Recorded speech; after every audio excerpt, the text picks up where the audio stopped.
I read in the papers about the Freedom Train. I heard on the radio about the Freedom Train.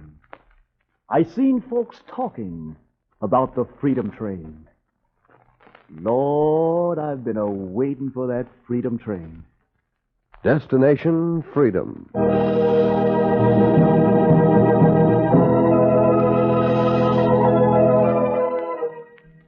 The Chicago Defender and station WMAQ bring you Destination Freedom, dramatizing the great democratic traditions of the Negro people, interwoven in the pageant of history, and a part of America's own Destination Freedom.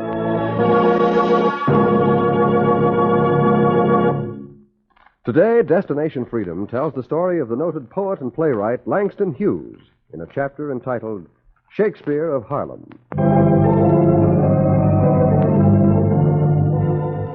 Lord, I've been a-waiting for that Freedom Train. He'd been waiting a long time for Freedom Train. He was a boy with a notebook and a habit of writing about trains. He was born poor in Joplin, Missouri. He hadn't seen his father in so long he'd forgotten his face. He waited for the train to bring his father while he grew up back of the tracks in Kansas City, Cleveland, Buffalo, Chicago, Charleston, Joplin. He waited for the great day even when he moved with his mother from town to town, from house to house, looking for cheaper rents and a wider world. He had been waiting 18 years for the sight of his father. Then a letter came. He tore it open, and the letter spoke to him. My dear Langston, be ready to meet me today when my train comes through Cleveland. You will accompany me to Mexico for the summer. You're going to be free from poverty and poor people. Tell your mother. Signed, your father. I'm going to be free. He put the letter in his notebook with his stories and sketches. He was too happy to walk. He went running down Central Avenue. He ran into a restaurant where his mother worked. He got up to the counter and he waited while she called for orders.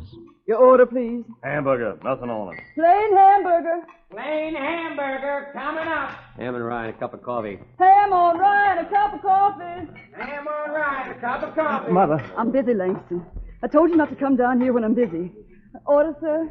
Coffee and donuts. Mother, the letter came. Langston, I told you... What letter? The one I got from Father. He mentions you. Mentions me? Mighty nice of him. What does he want? Here, you read it. I won't touch it. What does he want? He wants me to come with him to live on his ranch in Mexico. Isn't that just like him? He wants to take you away from me. Oh, no one could do that. He couldn't, he would. He's waited until you're big enough to work and help earn a living. Until I've raised you and worked for you and put you through high school. Now he comes to help. Is he that way? He's worse than that. You're like him. You've got his ways. You've been waiting every morning for the train to bring him. I'm losing you. You're not losing me. I just want to see what it's like to have a rich father. It's been a long time since you've seen him. Maybe he's changed, Ma. Maybe you like him. Maybe we three can get together. You don't know what you're talking about. Mother, the train will be in now. Let me bring him here. You keep him out of my sight. You hear me? I gotta go, Mother. Wish you'd change your mind. I'm still waiting for that coffee and donuts. Oh, donuts and coffee. Donuts and coffee.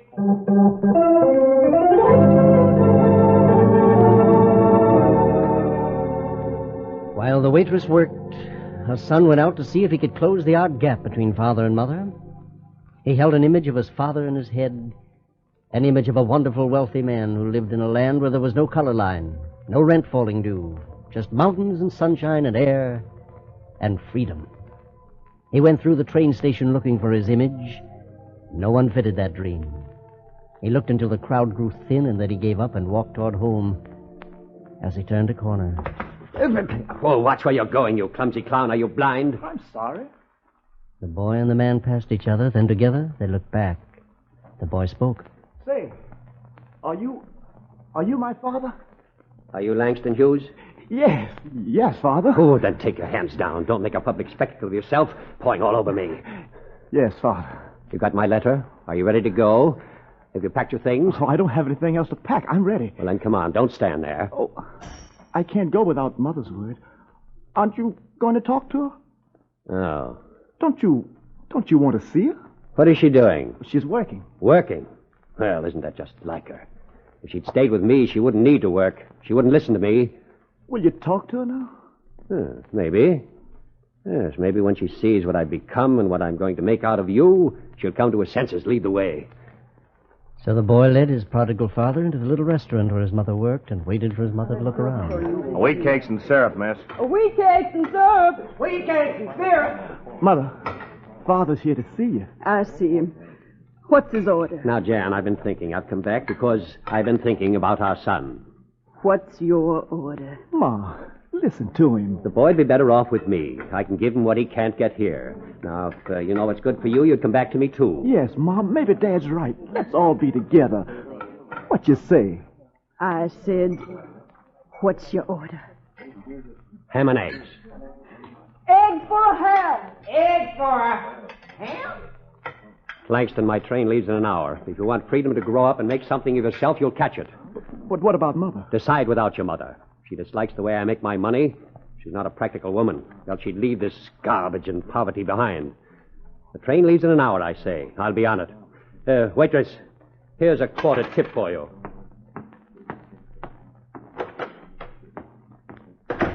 Cook, take this quarter out and throw it in the garbage. 1 quarter for the garbage. Mother, what do you say? Shall I go with him? You want to go. You still want to go. I can't get a job in Cleveland. There's no work in Cleveland for me. I'll only stay a month in Mexico and... Get out of my sight. I won't go that way. Give me a good word. Give you a good word. What good are you to anybody? I thought I'd brought you up with some fight and fire in your veins. But you've got fear in them. You were going to leave your mark on the world. Now you've grown. Go out on your own. Forget the way you grew up. Forget the promises of things to do and things to look into and things to fight for. We can get that with Father. Then you belong with him. I don't know where I belong. Then find out. Go follow the devil. Catch your train. Give me the word. Is it all right with you? Go on. Give me the word, Ma. I'll give you nothing. Take your books and your pencils and your promises. Go on. Catch your train. Hey, waitress, how about some wheat cakes and bacon? Wheat cakes and bacon. Wheat cakes and bacon.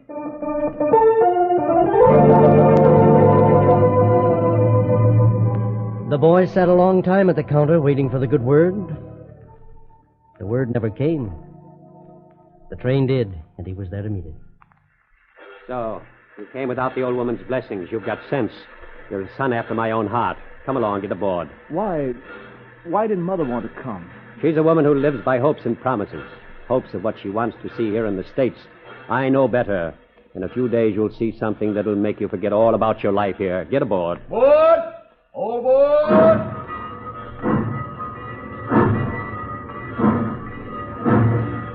The boy got on board. The train rolled across the fields and plains and sang out at night on its way to Mexico. It crossed the old Mississippi, and the boy with the notebook looked down at the muddy river flowing towards the heart of the South and wrote down what he felt of rivers to show to his father. And the long ride seemed to settle questions inside him. Questions of who he was and where he wanted to go. And when the train crossed the border, a part of the boy was left behind in Cleveland, in Kansas, in rented rooms, in the streets. His father wanted that part. You're starting a new life, Langston. It's time to stop daydreaming. Have I been daydreaming? Since the day you get off the train. All you've done is wander about the villages with a notebook in your hands, then up and down the streets with the Indians and the peons. You are the son of the wealthiest rancher in the region. You're not a Negro in the United States anymore. You'll keep away from the peons. Well, I like them, Father. They were teaching me Spanish. I'll do the teaching hereafter. Today, boy, we'll get down to business. We'll ride over the ranch, and I'll show you what your future will be. We'll start now. Father. Oh, yes, Langston? Well, I wrote something I'd like for you to read. I want to talk to you about it. What is it? Well, it's little... Well, what are you stammering for? If you've got nothing to say, close your mouth. Yes, Father. When there's something on your mind, say it. When there's nothing, be quiet. Now go saddle the horses. When you see what I've planned for you, you'll have something to talk about. The boy put away his notebook and pencil. He saddled the horses. It was quiet while they rode up along the mountain passes until his father pulled up. Oh, now. Oh, boy. Oh. We can see almost everything. There it is. Is all of this yours? There's more on the other side, the copper mines. Well, what do you think of it? I've never seen anything so beautiful. It brings in 1,000 a week. That's the beauty of it. Now do you see why I wanted you out of the United States? Your mother could have all this, and she left me to raise you to be a fighter, she says. Is that why she left you? Partly. You're 18, and we can talk man to man now. You know, I think it's best you study engineering in Switzerland for a few years. Then we'll exploit the mines here. Or maybe you'd do better running the ranch. Father. Yes? I'm not going to be an engineer. Oh? Well, perhaps not. I thought you had a liking for calculations, the way you carry that notebook around all day. I'm an easy man, Langston. As long as you pick a profession that'll make money, you'll find me a good father. But what I'm going to do, I don't think it'll make money. Well, what will it do? Well, it'll make people see things better and feel things more. What on earth is that? Poetry. Poetry? That's what I intend to write, Father. Now, look, Langston. Don't play when I'm serious. I've thought this thing out. Now, look, when we get to Switzerland... I'm not going to Switzerland. Oh, I wanted to tell you. I'm going back to the United States. I'm going home. What home? My home. Oh, you're out of your head. What have you got at home? What's there for a Negro in the States but Jim Crow and white-only jobs? I'm going back. For what? What have you and your mother got in your heads? I'm trying to save you, the way I saved myself. I got away from the segregation in the slums, and I've won a fortune. You can do the same. What's gotten into you? Nothing. Except I'm lonely here. Well, there are other wealthy ranchers with sons. You can associate with them. I don't want to be with them. I'm going where my roots are. Roots?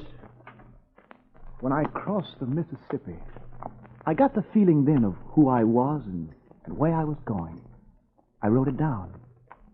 Will you read it? You've got your mother in you. I've got the river in me. When I crossed it, the words came to me that I have known rivers. I have known rivers ancient as the world and older than the flow of human blood in human veins. My soul has grown deep like the rivers. I bathed in the Euphrates when dawns were new. I built my hut near the Congo, and it lulled me to sleep. I looked upon the Nile and raised the pyramids above it.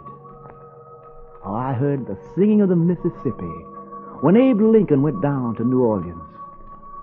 And I've seen its muddy bosom turn all golden in the sunset. I have known rivers, ancient, dusky rivers. My soul has grown deep like the rivers.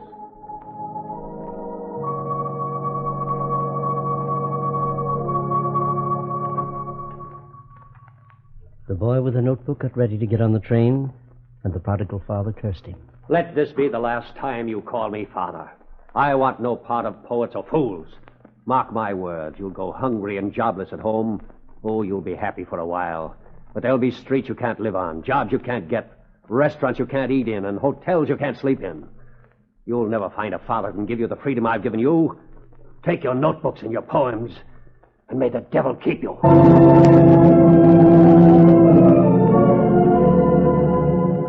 The boy with the notebook took the curse and the train and went back over the bosom of the Mississippi. He crossed it and went to New York and rode the subway to Harlem and got off hungry for friends and stood wide-eyed in the sunshine while his people, black, brown, beige, white, walked by. He wanted to shake hands, to speak, to laugh, to talk. Hey, hello. Hello, my name is Langston. What's yours? Well, of all the fresh things, you see that, Joe? Why don't you do something? I just want to meet somebody. My name is... Well, don't be showing me your teeth, Jack. I ain't no dentist. Go to the clinic. Oh, come on, baby. I just want to talk to somebody. Oh, hello. Well, what do you know, country? Oh, what's on your mind? You looking for a place to stay, country? Yeah. You stay with me. I run on the railroad. Out 4 days, in 3. Got plenty of room. Thanks. Hey, you ain't a bad guy, Country. Ain't bad at all. He's a little square, but I'll put his boots on. Actually, honey, say you all right, Jack. You come stay with me, huh? Sure. Hey, what's your name, fella? Hughes. Langston Hughes. Yeah, but I'm going to call him Shakespeare on account of he's always scribbling something. Shakespeare meets Smitty. Yeah, give me some skin, Shakespeare. Atta boy. Oh, what you writing about? Yeah, have a drink. Drown yourself, Jack. Drown yourself. Hey, guys, here's Shakespeare. And they took him in, and he drowned himself in the people. He got lost in the sea of people. He took up his beat on the Harlem streets. His notebook was a fishing net, and it caught songs he heard. Did you ever try living on 2 bits minus 2? Did you ever try living on 2 bits minus 2? Why don't you try it, folks? See what it would do to you. He picked up a suicide note that said, The calm, cool face of the river asked me for a kiss. and he wrote down an epitaph for a dead man. Tell all my mourners to mourn in red, 'cause there ain't no sense in my being dead. And he saw good times roll and bad times crash about him. He came to the times his father had predicted. He came to the times when he was hungry, jobless, and when he wrote about the weather. This is earthquake weather. Honor and hunger walk lean together. He looked for jobs to keep alive, and the words of the prodigal father came true. He found the restaurants he couldn't eat in, streets he couldn't live on, the hotels he couldn't sleep in. But one day he went to a jobber's office in Washington, D.C. to answer an ad he saw in the papers. Excuse me, sir. Mister, I saw your ad in the paper. It said you wanted a hotel clerk. You knew I can find one? Well, in college I took quite a bit of bookkeeping, sir. I thought maybe I could fill the job. You got good sense? Well, I suppose. Well, that ad said white clerk, didn't it? Said plain as day, white clerk. Is that right? That's right. Well, I guess they won't hire me then. I'll shove off. Oh, say. Yeah? Come to think of it, that hotel can use you. Are you sure? Why, sure. They need a busboy to handle the dishes. You go on over. Thanks. Oh, don't mention it. Just tell Smitty there. He's the head waiter. Tell him I sent you. You'll be stacking dishes in no time. Just tell him I sent you.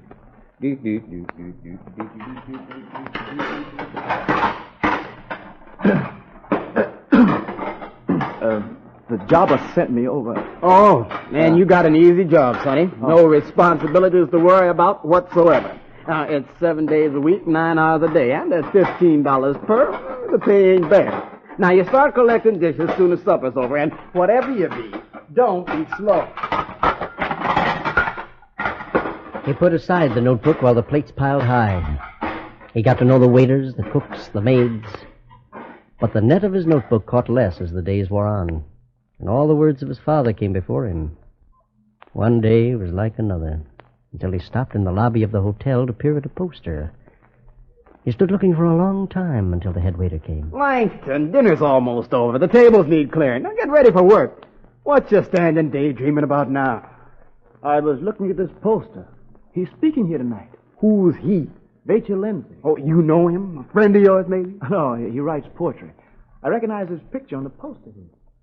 You know, if I didn't work tonight, I could hear him. Not in this hotel. He's speaking before the governor's conference. Can't you read? It's in the auditorium. They don't allow colored in the auditorium. I'd sure like to hear him. You're the oddest busboy I ever heard tell of. Oh, you'll see him all right, even before the conference, right in the dining room. All you got to do is clean off his table. Look him dead in the eye. Now, come on. You got a date with the dishes. He kept his date with the dishes, and slowly an idea came to him that between poets there was a bond that cut across color lines and job lines. He worked over the tables, and when he came to one marked Rachel Lindsay, he took up the menu and carried it to the kitchen. He took out his pencil and wrote down the lines of a poem.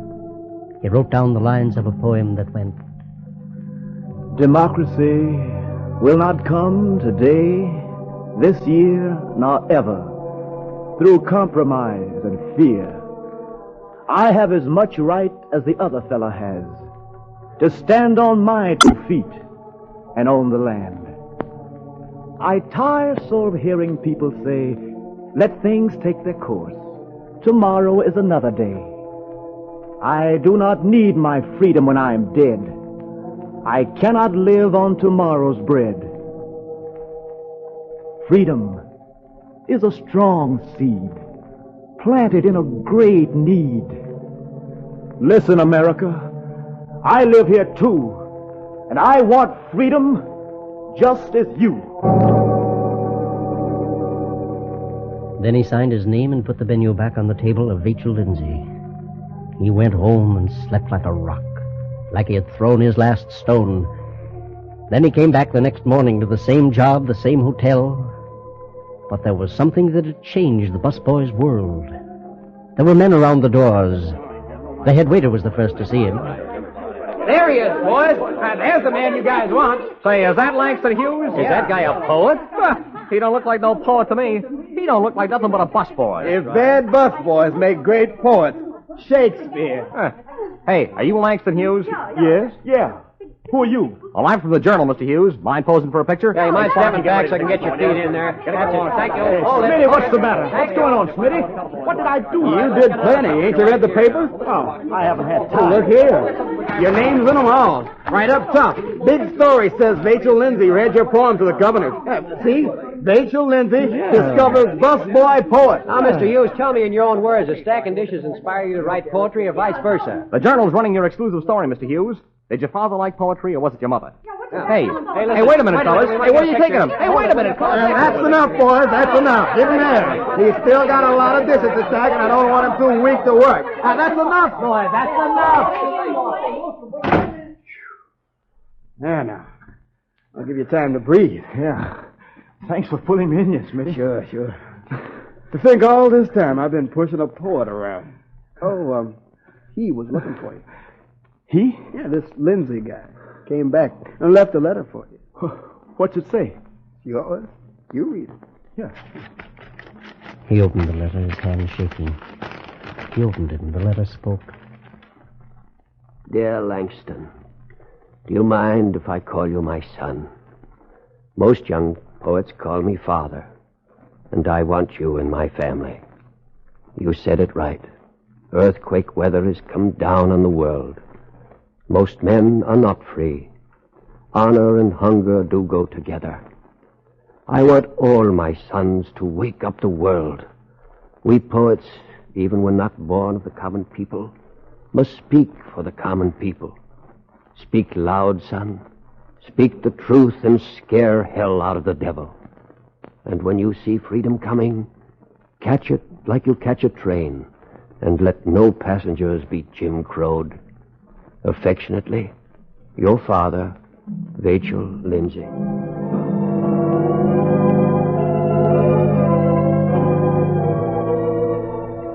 There was a new joy in the heart of the boy with the notebook, and he carried it with him now wherever he went, and he slipped into it whatever he wrote. He wrote of many things, of blues, of women, of people and places. He was read in every country where books were printed. He went back to his habit of writing about trains. When he heard about the Freedom Train, he wrote of it.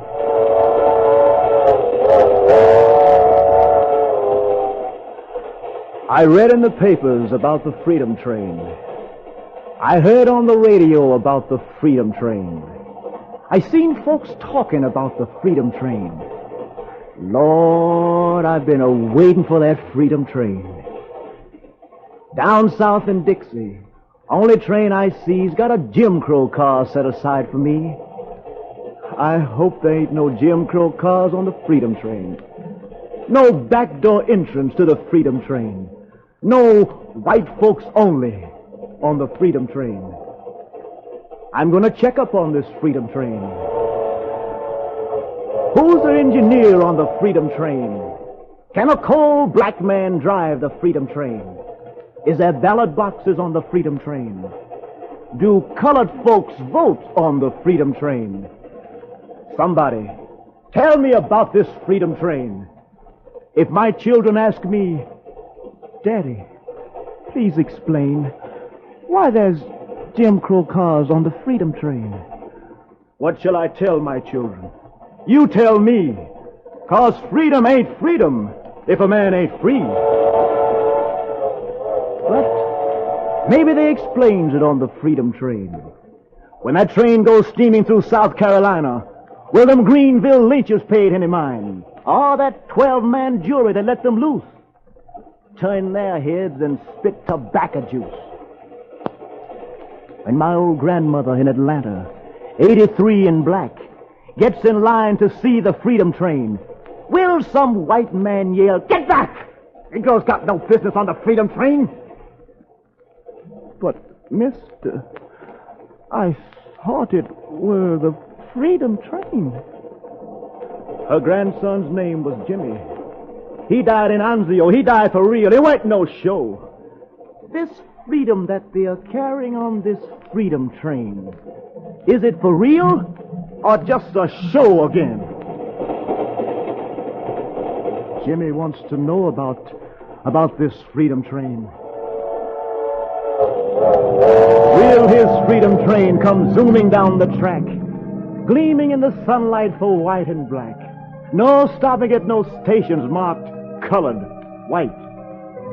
Just stopping in the country, in the wide open air, where there never was no Jim Crow signs nowhere, no welcoming committees, nor politicians of note, no mayors and such for which colored can't vote, and nary a sign of a color line. For the Freedom Train will be yours and mine. Then, maybe from their graves in Anzio, the GIs who fought will say, "We wanted it so." Black men and white will say, "Ain't it fine? At home they've got a train that's yours and mine."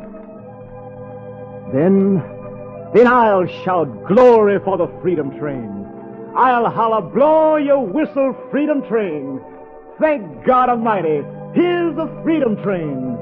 We'll all get aboard our Freedom Train."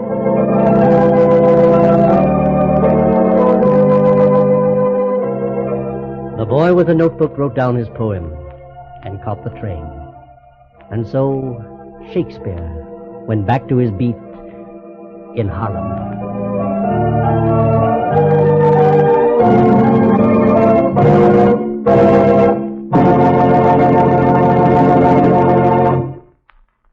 You have just heard Destination Freedom's dramatization of Shakespeare of Harlem, the story of Langston Hughes.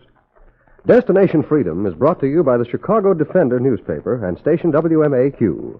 Destination Freedom is written by Richard Durham and produced under the direction of Homer Heck. The poems heard in today's story were Freedom Train, Suicide Note, Wake, and Democracy, used by special permission of Langston Hughes.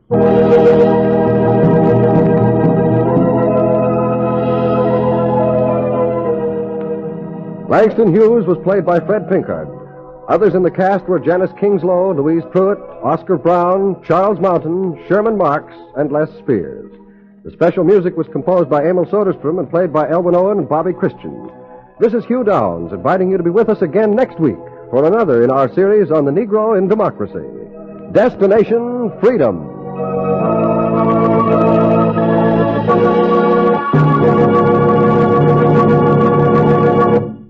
This is NBC, the National Broadcasting Company.